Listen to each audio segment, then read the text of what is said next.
el lugar, si siempre uno se pregunta, es una especie de búsqueda geográfica, ¿cuál es el lugar de los medios en la sociedad y demás? Me parece que el lugar de los medios, el lugar que ocupa el medio es un lugar, desde el medio mismo es un lugar de entretenimiento.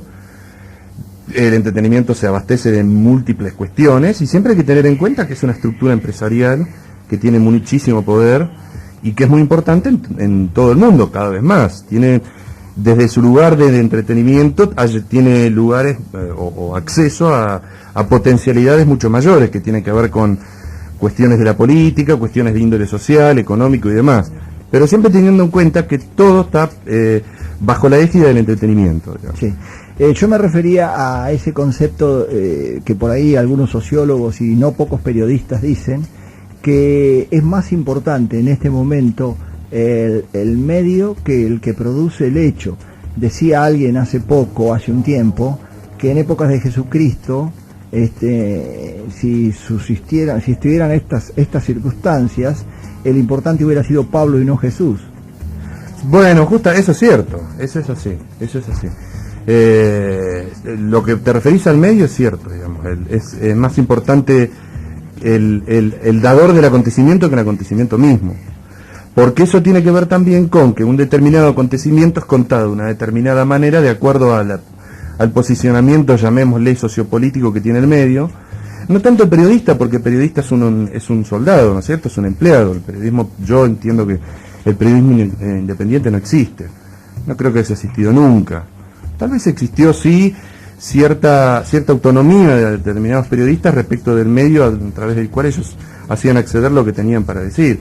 Hoy en día eso no existe. Entonces ahí el medio lo que tiene una injerencia absoluta sobre el acontecimiento. Y muchas veces un acontecimiento es resignificado por el medio y puesto nuevamente en sociedad a través de otro canal, de otra forma, digamos. ¿Y a vos te parece bueno esto? No sé si juzgarlo, si es bueno o es malo, no sé si juzgarlo. No me parece, yo no me atrevo a juzgarlo. Me parece que es lo que el medio tiene que hacer como medio. Después si eso hay que leerlo bien o mal, qué sé yo. Ahora está Gran Hermano en el aire y hay toda una cosa a través de Gran Hermano. No me atrevo a juzgarlo, digamos. Me parece que ese es un paso siguiente que yo no me atrevo a dar.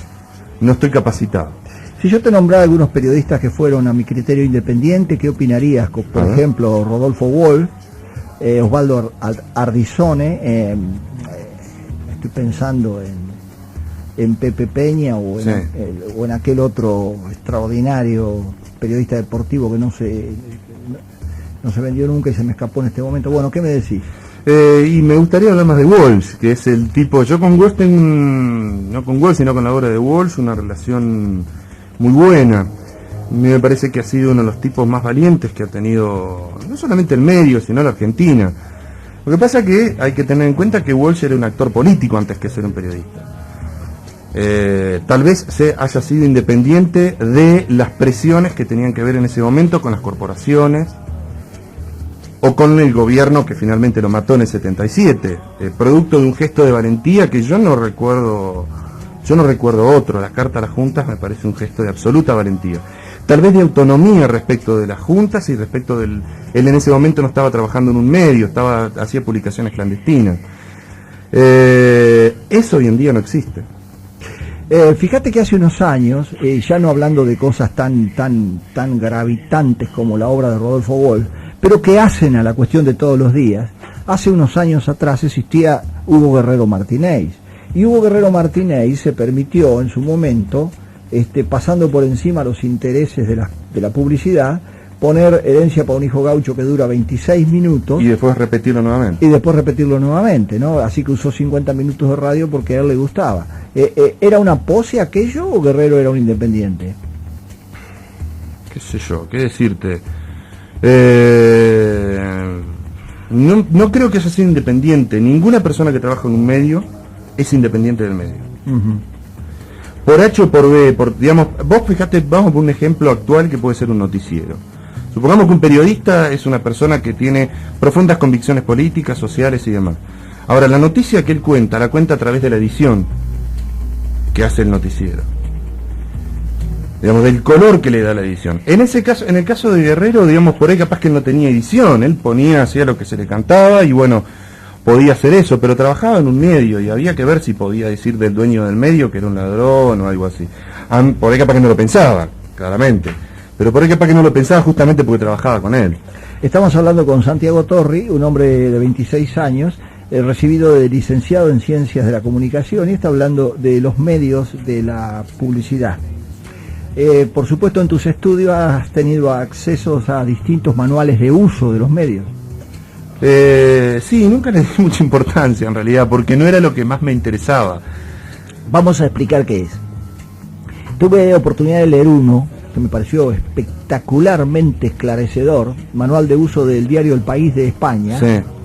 porque es extraordinariamente esclarecedor, porque te da la pauta de cómo manejan los diarios a sus cronistas, que es lo que estás diciendo vos, nadie es independiente. El manual de uso del País no tiene desperdicio.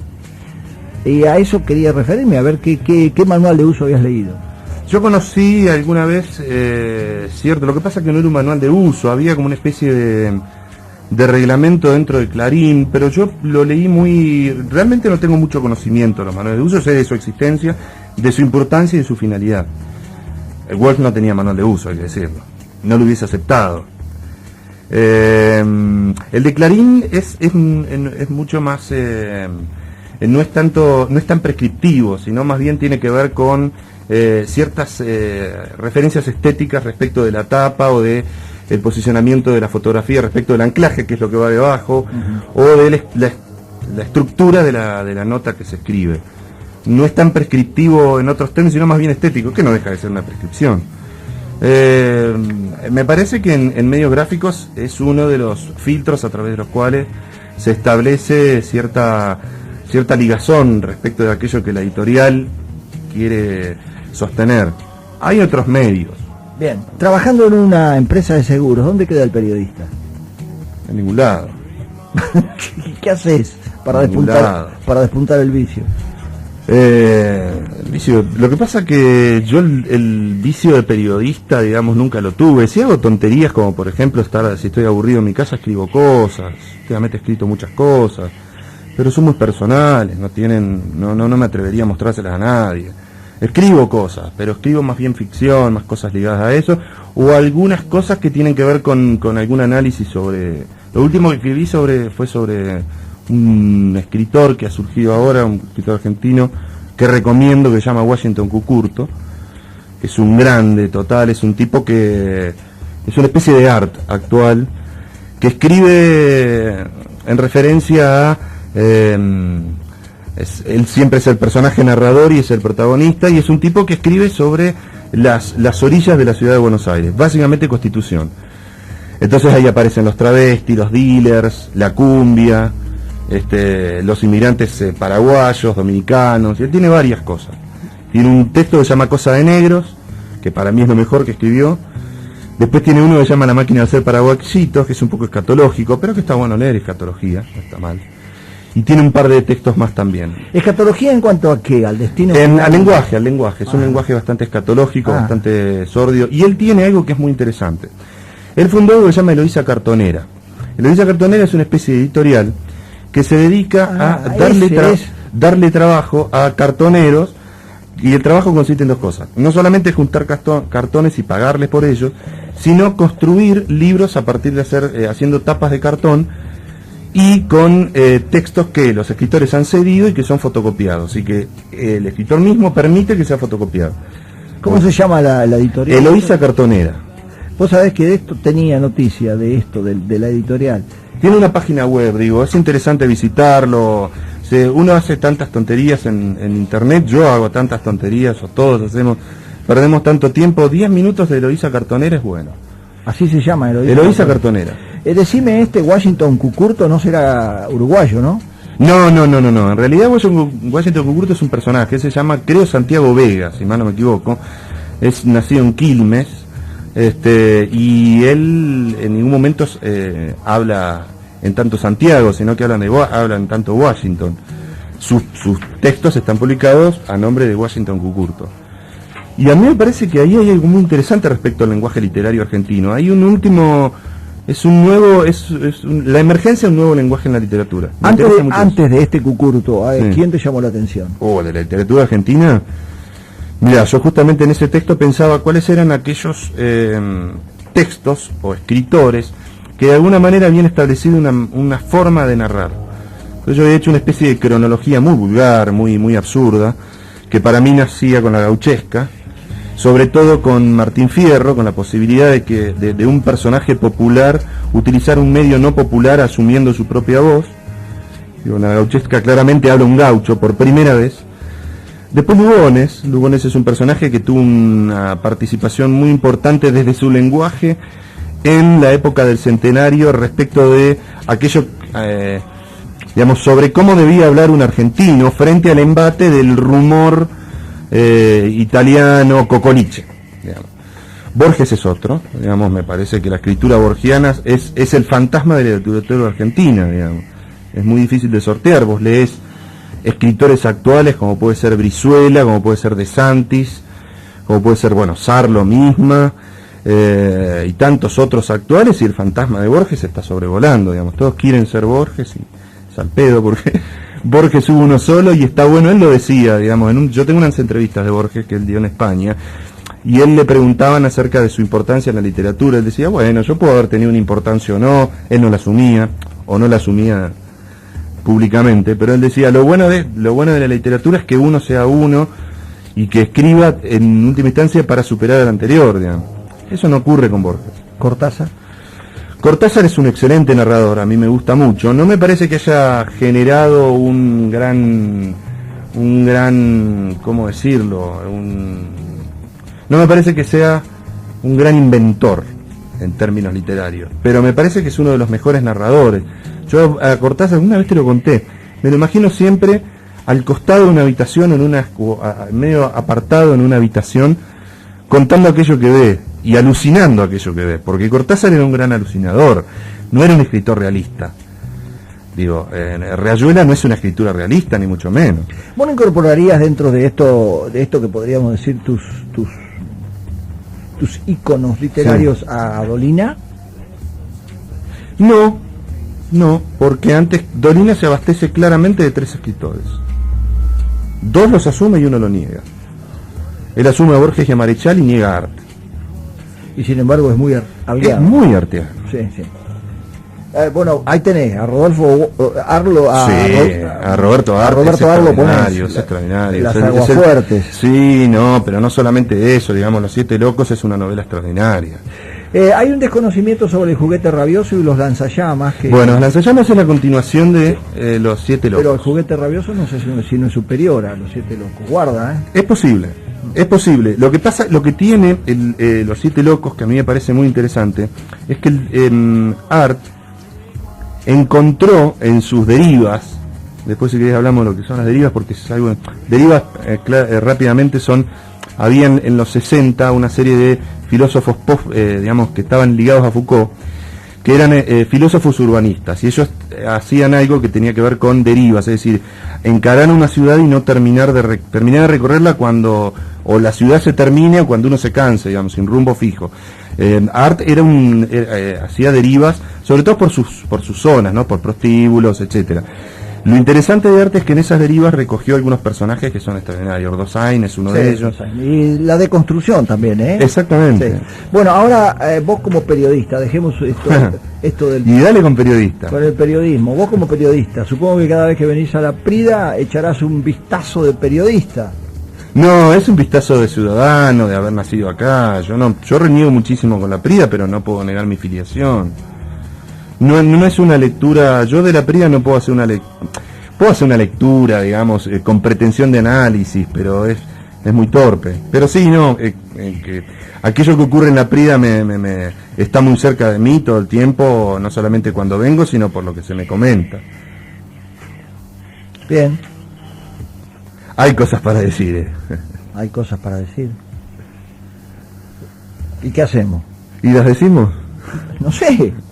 No, si cuando hablamos con vos, esto es una intimidad, no sé si se me permite esta intimidad, cuando hablamos con vos de venir acá, habíamos estado hablando de algo que hoy se habló acá en el programa, que tiene que ver con esta poda, llamémosle poda. Y me acuerdo cuando hablamos de venir acá, vos me dijiste, vamos a hablar de libros, de otra cosa, para no calentar el asunto. Y yo me levanté hoy pensando en no hablar de nada relacionado con lo que ha ocurrido, pero vos me tiraste una especie de guante, que fue que dijiste que de alguna manera los jóvenes no se involucran con estas cosas. Habría que ver cuál es el motivo por el cual no se involucran. Voy a tomar el guante de joven, si se me permite, y voy a decir un par de cosas respecto a lo que pasó. Lo primero tiene que ver con algo que yo vivo en mi casa cada vez que vengo, y hace un tiempo largo ya, y cuando mi madre va de visitas a Buenos Aires, o cuando van sus amigas también, o ha ido mucha gente, yo he participado de esas reuniones. Acá hay algo que espero que no me falle la memoria, que creo que se llama Agenda 21, que se le ha dado muy poca importancia. Yo sé que se le ha dado muy poca importancia, sobre todo en los niveles donde debería darse la importancia, que son los niveles gubernamentales. Y Agenda 21 debería enorgullecer a la PRIA, porque la PRIA está formando parte, creo a través de 3 escuelas, de un proyecto a nivel nacional, y que creo que se extiende a nivel mundial, porque participa el gobierno vasco. Es que es un gobierno ordenado, es un lugar ordenado, bueno, no vale la pena hablar de eso, porque hay gente que viene aquí y habla mucho mejor de eso que yo. Pero digo, la PRIA forma parte de eso, y yo cuando ocurrió todo esto, yo veía no solamente a mi madre, sino a las amigas de mi madre, docentes, que durante tanto tiempo se han encargado de formar lo poco, mucho, bueno, malo que somos hoy en día.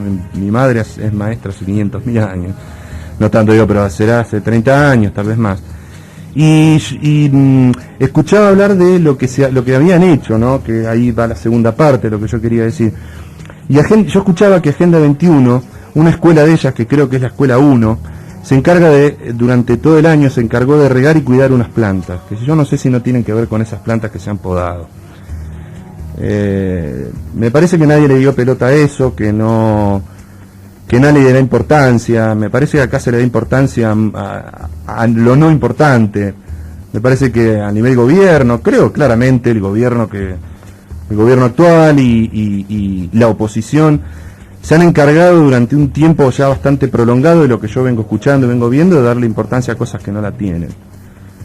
Me acuerdo hace un tiempo algo que para mí es paradigmático, era un debate que había en el Consejo Deliberante respecto de unas cajas, bueno, una tontería que no tenía ni pies ni cabezas, pero que sin embargo con mucha efervescencia se encargaban de darle importancia a eso que no la tenía.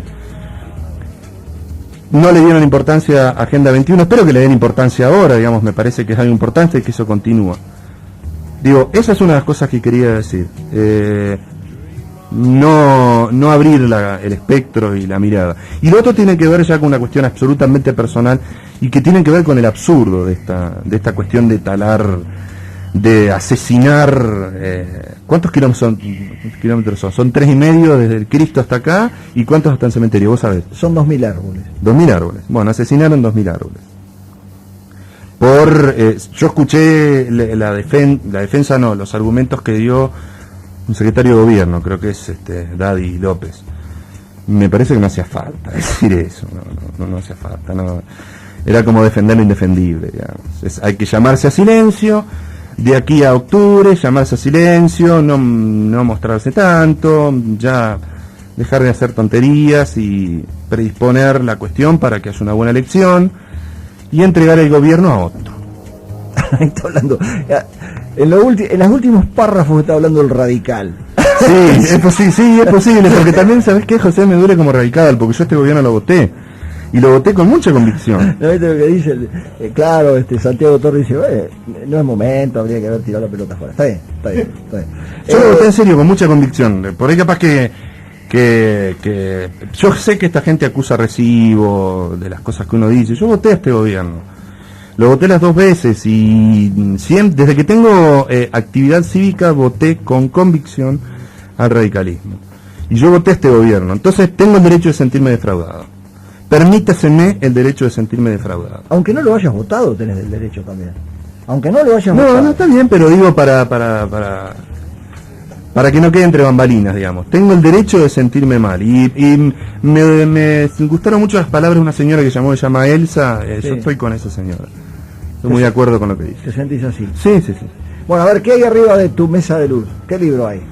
En este momento hay un libro que se llama Vidas Filosóficas, que está editado por Tomás Abraham. Son 15 textos sobre diferentes filósofos desde la antigüedad griega hasta la actualidad.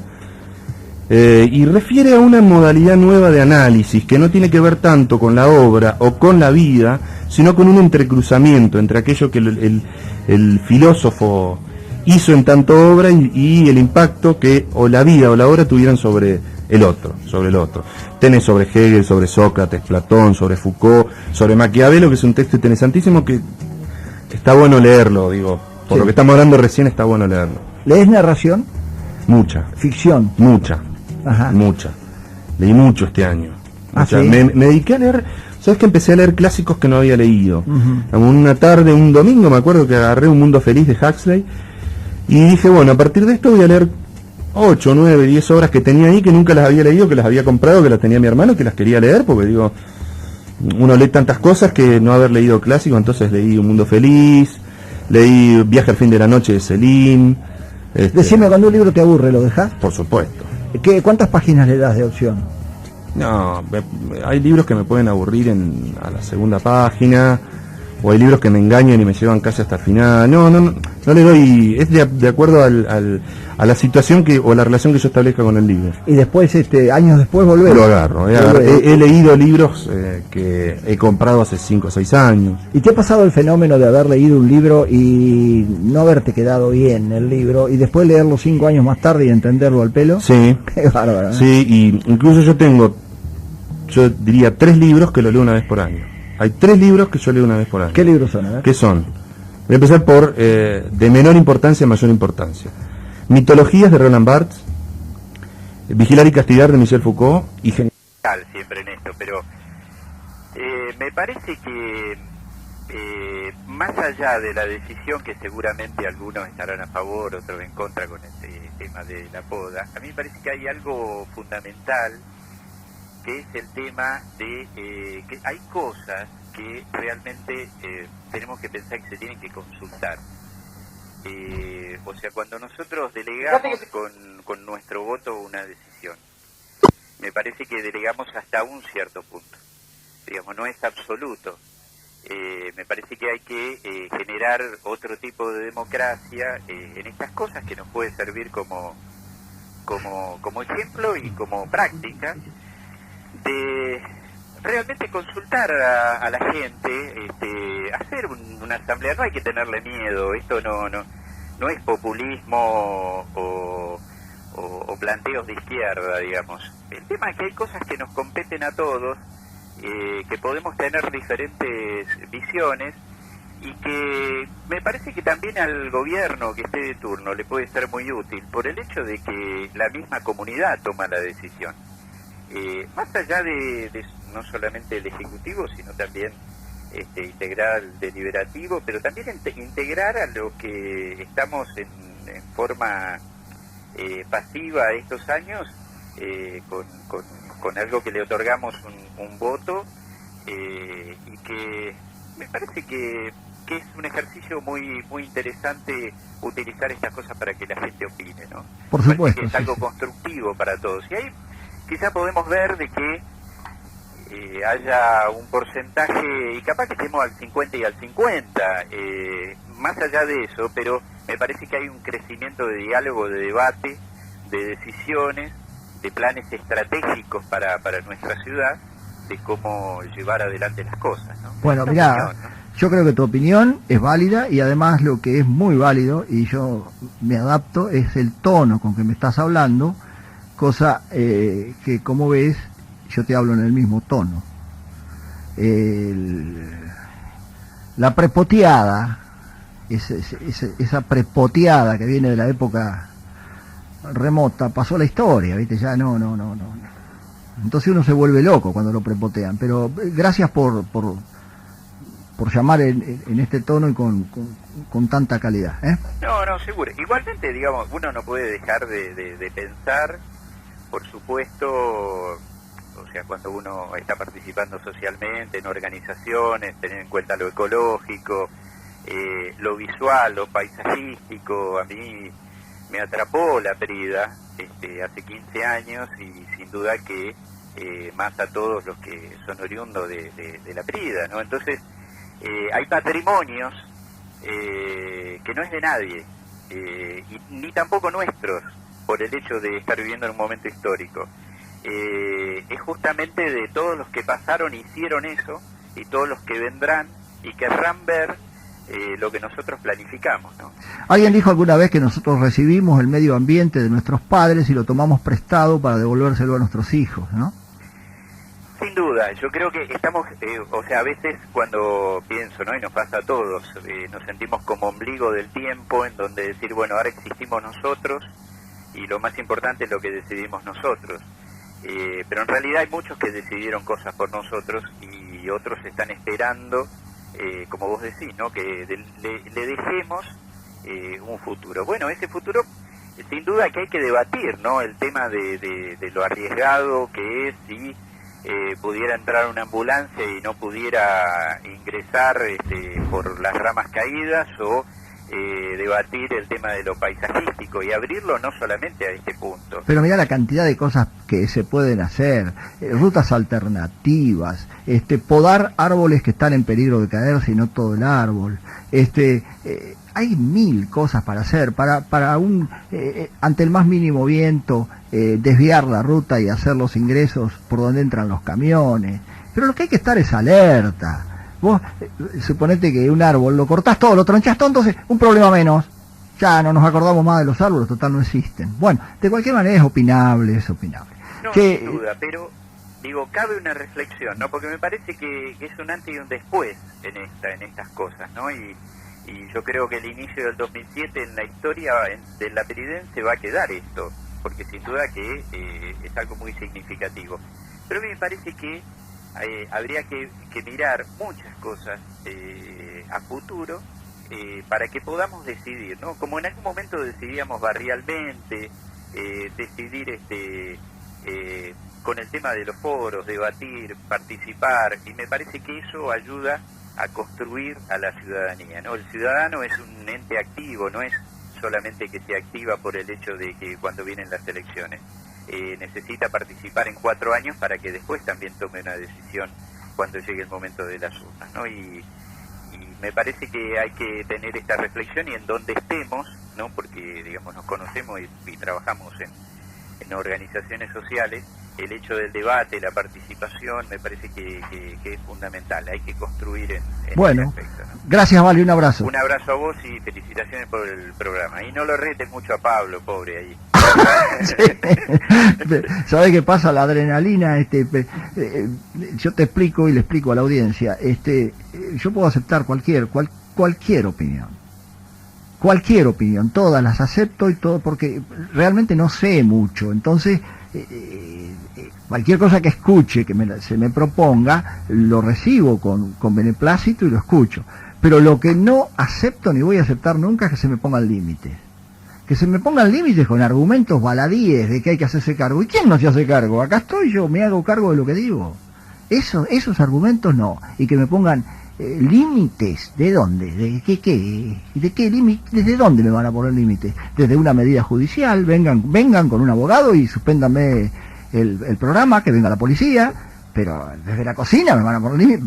Por favor. No, bueno. no, y justamente el hecho de a veces cuesta mucho participar porque somos muy públicos en un lugar chico, creo que hay que animar mucho a la gente a que pueda dar su opinión, y en definitiva todos nos seguimos saludando porque tenemos diferentes criterios, diferentes opciones, y es válido decirlo, y esto no es una enemistad o una participación de un grupo u otro, de un sector u otro, es un pensamiento, es una idea, y gracias a Dios somos todos diferentes, y es bueno que la gente se anime, ¿no? Y que no se amedrente por el hecho de... Fuiste como un remanso de paz, Vali, ¿eh? ¿Te parece? Sí, estaba querido, podrido sí. de pintar, ¿viste? Con este calor estoy arriba de los techos, ¿sabes? Entonces digo, vamos Bueno. a bajar un poco a la tierra. Un abrazo. Un abrazo. Chao. Dame micrófono para... voy a hablar, pero no de árboles, voy a hablar con Estefanía. ¿Cómo te va, Estefanía Rodríguez? Bien, ¿Cuántos años tenés? 19. ¿Qué estás haciendo de tu vida? Estoy estudiando artes plásticas en La Plata. ¿Qué tal? Bien, primer año adentro. ¿Ya artes plásticas orientado hacia qué? Escenografía. Escenografía, qué fantástico, qué especialidad. Sí, es bárbaro. A mí me encanta. ¿Y escenografía en teatro, cine, En lo que sea, televisión, en lo que sea. desfile de modelos, todo evento? Todo evento. Cumpleaños 15, Recitales. Es muy cerca del decorador, ¿no? Sí, pero es más técnico. Tenés iluminación, escenotecnia, trabajas más con el espacio. Y es cosas cerca de cosas que a vos te gustan, que es la música, por ejemplo. Sí. Y el espectáculo música, visual. Y el espectáculo visual. ¿Dónde vivís? ¿Allá en La Plata? Ah, La Plata. No, en la ciudad, ¿no? Ah, sí, La Plata. En La Plata. ¿Y cuántos años llevas en La Plata? Uno. ¿Y cuánto dura la carrera? 5 años y pico. O con suerte. ¿Tenés que trabajar también? No. Bien. No, solamente estudio. Dedicada a estudiar. Sí. Bueno, ¿qué te pareció? Bueno, ¿qué te pareció Oscar Alemán? No, porque lo conocías bien. Sí. Vos me hablaste de Oscar Sí. Alemán. ¿Y qué te pareció Django Reinhardt? Uy. ¿Qué te pareció? Bueno, pero sí. Me pareció muy copado. Es un maestro, ¿no? Sí. Vamos a escuchar un tema más de él. Vos sabés que en el 25 toca la Marsellesa, ¿Acá? en este disco. Ah, En el tema 25 toca el himno nacional francés. Lo tengo. La Marsellesa, ponelo, a ver. Por Django Reinhardt y su grupo.